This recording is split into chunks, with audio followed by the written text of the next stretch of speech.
In exchange for a small monthly fee paid to Medium.com, I get to read all kinds of interesting writers, and I follow several of them closely, those who never fail to deliver something worth reading and thinking about. One of them is Vincent Triola, who on July 1st posted a short essay that I want to read today in order to set up this week's question for Christians. I'll link you to that essay in the description below. The title of Vincent's article is itself a question. Still don't understand the Christian complicity and Christian washing problem? That title appears under the heading of Christian Washing and is followed by a subtitle, Just Look at the Supreme Court. Do you have a sense of where this is going? Here's the article. Trying to explain the Christian complicity problem to Americans is to fight generations of indoctrination that instills a positive view of Christians as diverse, caring people who, for the most part, are critical thinkers.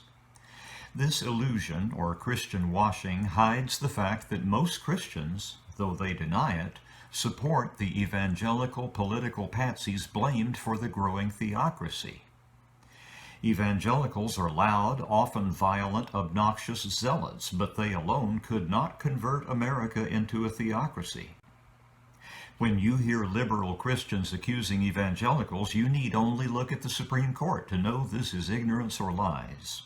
Nothing shows the power of Christian washing clearer than the High Court, composed of mostly Catholics. With the exception of Justice John G. Roberts, Jr. and Justice Sonia Sotomayor, the Catholic justices voted to overturn Roe v. Wade, including the religious wildcard, possibly Episcopalian Justice Neil M. Gorsuch. Don't take Roberts and Sotomayor's opposition to overturn Roe v. Wade to mean they are liberal Christians, as they both showed favor to their Catholic roots in other rulings. Roberts voted to uphold the 15-week Mississippi law banning abortion, and similarly, Sotomayor ruled in favor of Catholics in a 2014 decision involving a nunnery. In a stay order applying to an appeal by a Colorado nunnery, the Little Sisters of the Poor, Justice Sotomayor undermined the new Affordable Care Act's sensible policy on contraception. She blocked the most simple of rules, lenient rules, that required the Little Sisters to affirm their religious beliefs against making contraception available to its members. They objected to filling out a one-page form. God forbid nuns show their honest religious beliefs by affirming in writing their convictions. Roberts and Sotomayor's opposition to overturning Roe v. Wade more likely occurred out of respect for precedent, explained best by Roberts. Surely we should adhere closely to principles of judicial restraint here, where the broader path the court chooses entails repudiating a constitutional right we have not only previously recognized, but also previously reaffirmed, applying the doctrine of stare decisis. Perhaps equally motivating these two Catholics is the desire to not undermine the court's traditions, consistencies, and values, or their legacies.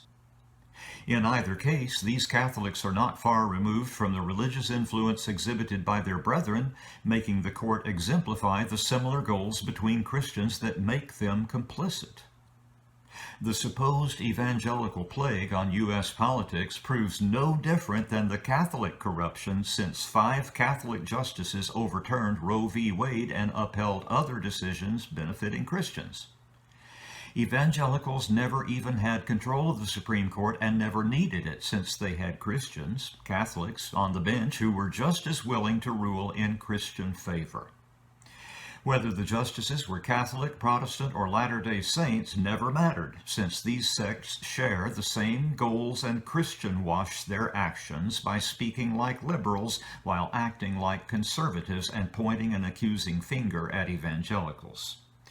Keep thinking it's an evangelical problem harming the United States, and you will lose your rights. My question for Christians, for liberal Christians, thinking Christians, Christians with whom I want to think I could make common cause, is this: do you recognize yourself in what I just read? Do you disagree with Vincent Triola, and if so, on what grounds? What defense would you mount of your own position? He thinks your religion is the problem, period. If it's not, how would you make that case? Do you understand his concern? I think it goes without saying that I share his concern. I've said for years that the big problem with liberal Christians is that they perhaps unwittingly give cover to those who aren't. Those like self-proclaimed Christian nationalist Marjorie Taylor Greene, whose muscular brand of Christian love was on proud display this past week when she kicked a young gun control activist on a public sidewalk. She had her deputies walking with her, capturing the whole thing on video, and then proudly tweeted that video to her millions of followers and crowed about it. And I'll guarantee you that every one of those freaks she appeals to just gloated over it. Another lib owned, with the help of a little physical force.